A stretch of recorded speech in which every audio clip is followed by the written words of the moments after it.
Obrigada. Marco, só para entender um pouco, né, qual a tua leitura e impacto, né, de fato, que a gente pode acabar tendo aí, justamente por conta de uma falha como essa na maior bolsa aí de derivativos do mundo?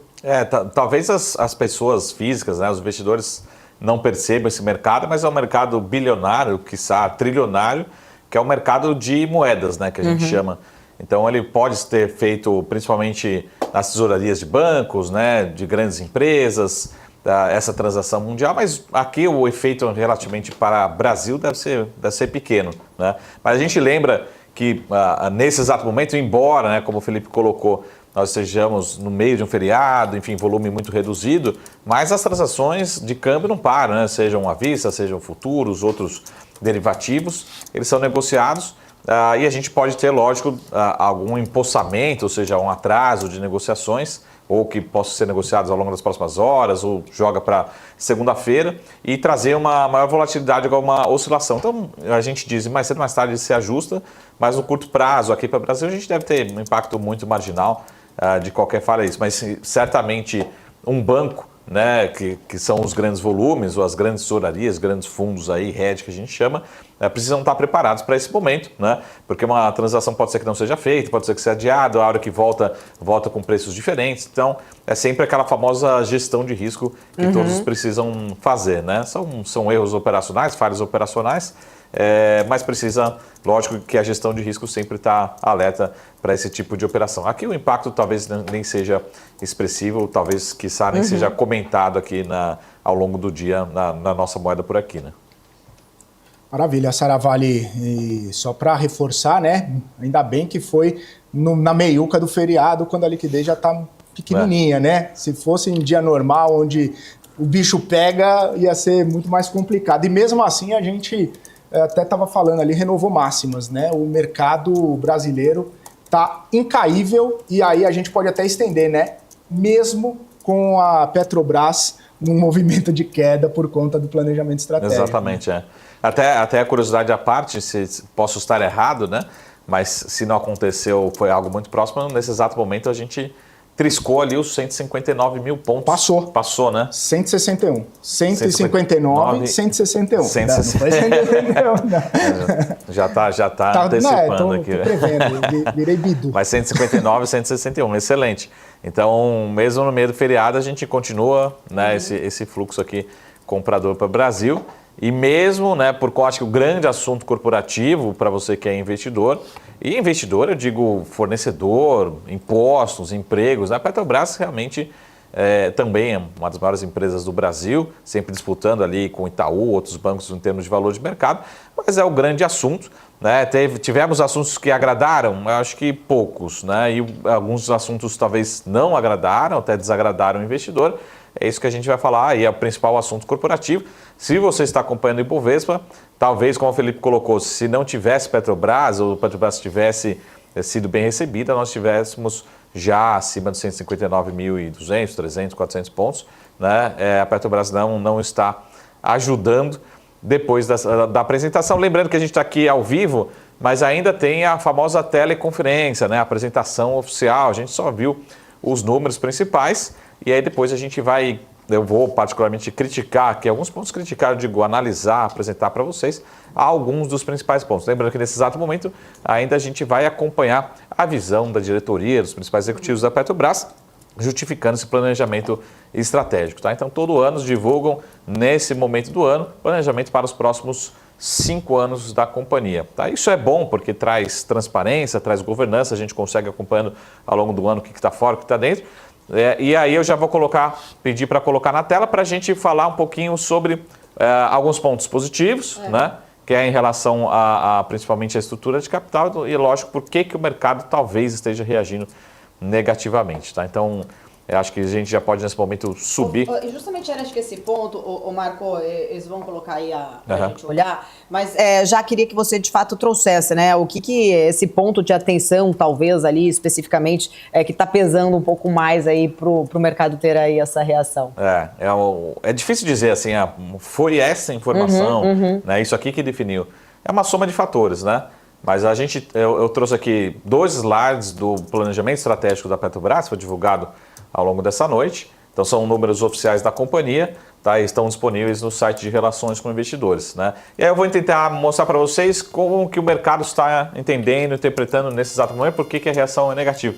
E pessoal, uma pergunta que, por favor, não façam, né? Pô, mas será que 3% de queda é suficiente? Vai continuar caindo ao longo dos dias? Não, vamos tentar entender o que foi de notícia negativa para o investidor nesse exato momento, tá? Então, inclusive, a gente está preparando aqui umas matérias no portal, enfim, também sigam por lá as atualizações do portal do BMC News. Aqui a gente tem a informação do planejamento estratégico, que a gente chama a origem dos recursos, fluxo de caixa operacional. Então, pessoal, a companhia continua sendo uma companhia saudável, né? Uma companhia que gera caixa, né?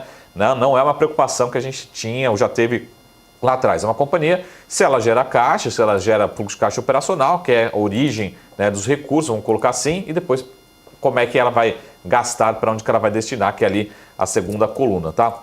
É uma companhia, então, até como a gente viu no terceiro trimestre, de novo, ainda saudável, não é necessariamente eu como analista, né?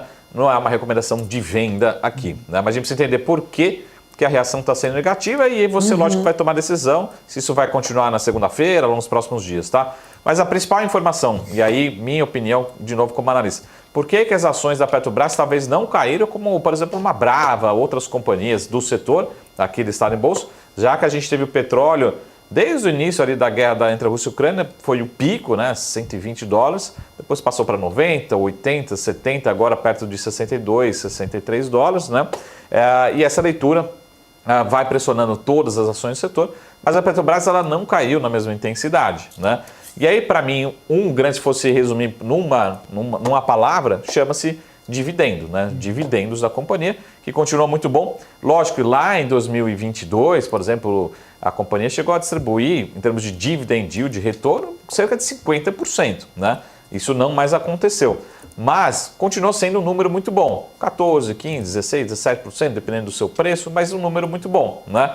Agora, se a gente fizer o cálculo, duas informações que acho que desagradaram os investidores. Primeiro, né, os dividendos necessariamente serão menores em termos de dividend yield nesse atual patamar de preço. Então você pode pegar, como é que a gente vai fazer essa conta, tá? A companhia fala, ó, eu gerei fluxo de caixa operacional nessa ordem, na primeira coluna.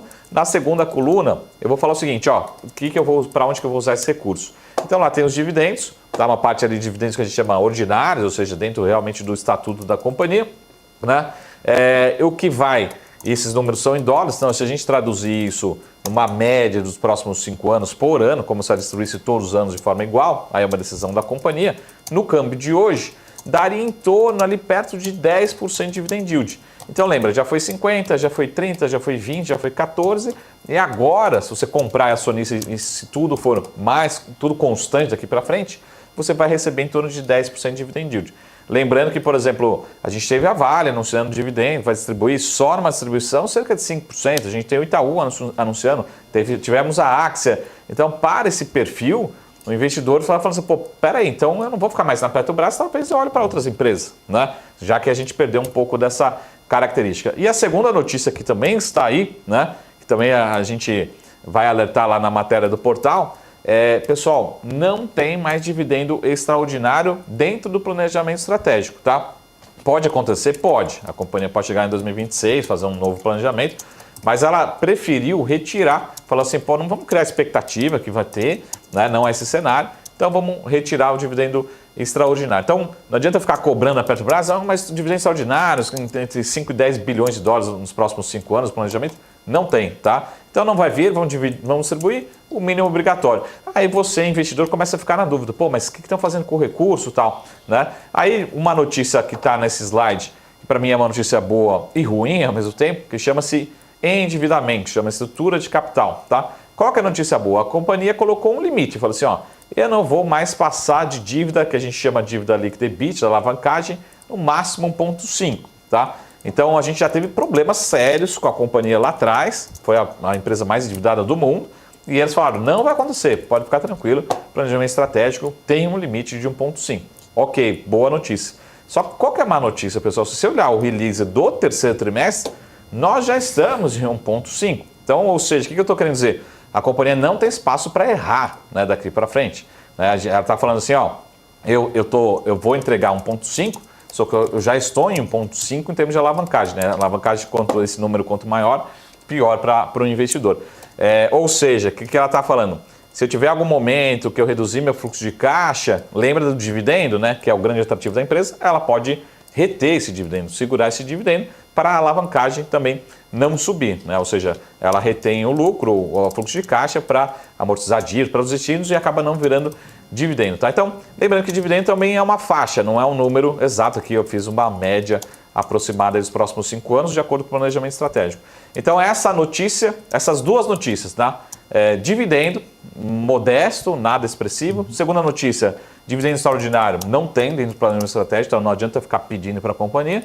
E terceiro, né, acho que a dívida líquida tem um cap, que a gente chama um limite, isso é bom, tá? A companhia não vai sair endividando por aí, mas ao mesmo tempo nós já estamos no limite nesse exato momento, então não tem espaço para grandes erros aqui.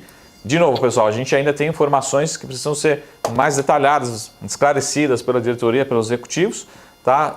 De novo, não foram só más notícias, mas acho que lógico que o investidor, acho que a grande boa notícia aqui que o investidor teve, que é o que a gente chama de CAPEX, embora seja uma notícia ruim para o Brasil, né? Assim, a companhia investe menos, né? Diminuiu um pouquinho, cerca de 2% em relação ao planejamento anterior, mas também ela não vai sair gastando por aí. Então isso também foi bom, porque é uma preocupação, lembra, se ela gasta mais, se ela investe mais, ela pode diminuir ainda mais o dividendo. Então ela praticamente alterou muito pouco, né? Praticamente foi quase igual, uma redução, de novo, perto entre 1% e 2% aproximado de investimentos programados em relação ao último planejamento dos últimos 5 anos, o que é bom, né? Porque a grande preocupação do investidor é ela sair gastando a qualquer preço, qualquer distribuição. E é lógico que também no call, agora à tarde, ela vai falar assim, ó, eu vou gastar em o quê, qual que vai ser a taxa de retorno, vai passar outros detalhes aqui importantes, tá? Então, acho que essa soma de fatores, de novo, na balança, nós tivemos talvez uma percepção de uma leitura ruim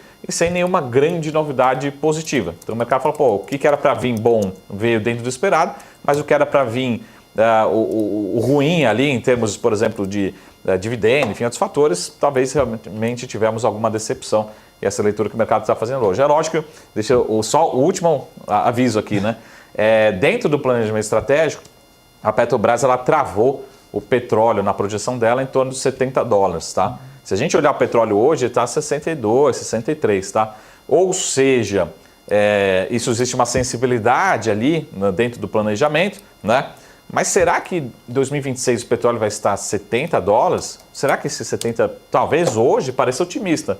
Se a gente tem um petróleo mais perto de 60 ou 62, ela vai ter que revisar ainda mais para baixo o fluxo de caixa, dividendos, tá? Então, é mais uma notícia que pode esse planejamento estar hoje, no final de 2025, relativamente otimista com essas projeções de petróleo, tá? É um cenário ok, eles têm argumentos para isso, mas parece ser realmente otimista e aí tem algumas sensibilidades que precisam ser feitas e ele travou. Será que em 2026, 27, 28 a gente vai ter $70 de barril, né? Gravitando aqui a 62, 63 parece um pouco otimista, ou seja, esses números estão no teto, né? Estão num cenário otimista, né? Poderia ser revistos ainda para baixo, aí marginalmente, dependendo do petróleo, ao longo dos próximos meses.